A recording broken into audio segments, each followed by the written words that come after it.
Hello and welcome to SAP Learning Academy and welcome to this tutorial. In this tutorial today I'm going to tell you about the info object of key figure type. Like here in the screen, I will be explaining you all the features and properties of key figure. So I've created a test key figure, test key, and once you create it and you have an option of declaring the type, whether you are creating as amount, date, integer, number, quantity or time. And once you define the type, then you have the option of the data type, whether you are treating as floating point number or currency. And in the aggregation you have option like summation, minimum, maximum or no aggregation. And also you can use the exception aggregation if you are referring to some other key figures. You are calculating these key figures based on some other key figures, then in that case you can actually use the exception aggregation. Then you have to put the reference characteristics in it, and you have option the currency or unit. Suppose if you are uh, checking the amount, then you have to provide the particular currency, whether it's a USD. So whatever the currency you are actually having, so you have to put the currency in it.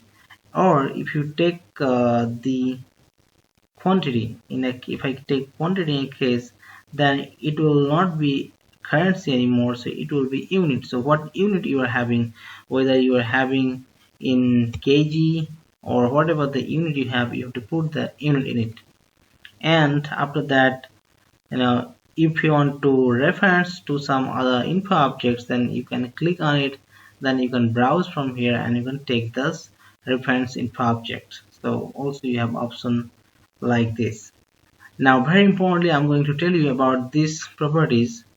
Suppose I'm going to choose amount, and once you choose the amount, and you have option like high precision and stock coverage, non-cumulative and attribute only.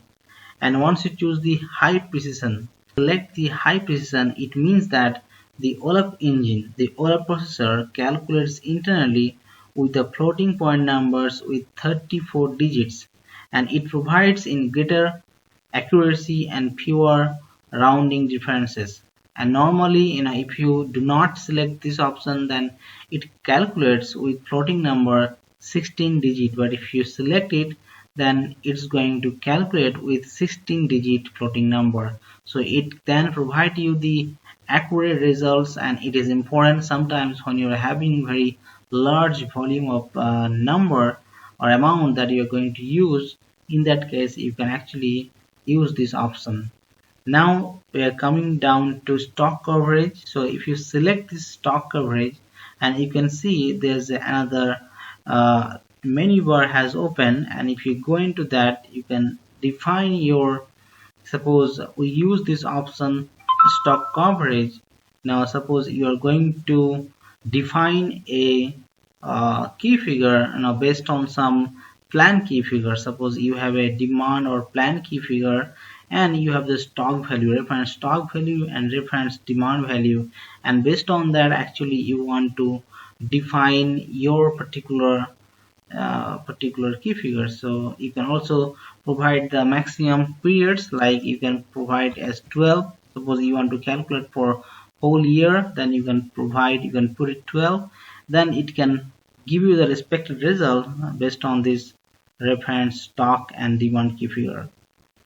And you have option of non-cumulative, and non-cumulative means, suppose if I give you example in the banking transaction, suppose whenever the debit credit happens, so it is actually means the non-cumulative. So if you're going to create any kind of transactional key figure like that, so you can put it in a non-key figure. And if you select the non-key figure, you can see the option available here, and you can go there.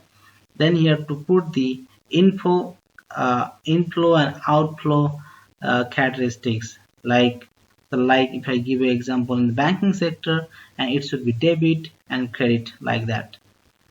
So also you have option of, if you are referring to some info object which is having this non-cumulative features, so you can also take it in this example. And the other option is this attribute only.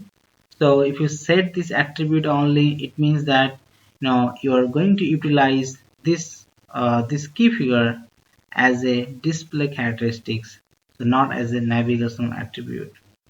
So now you have option of BI clients.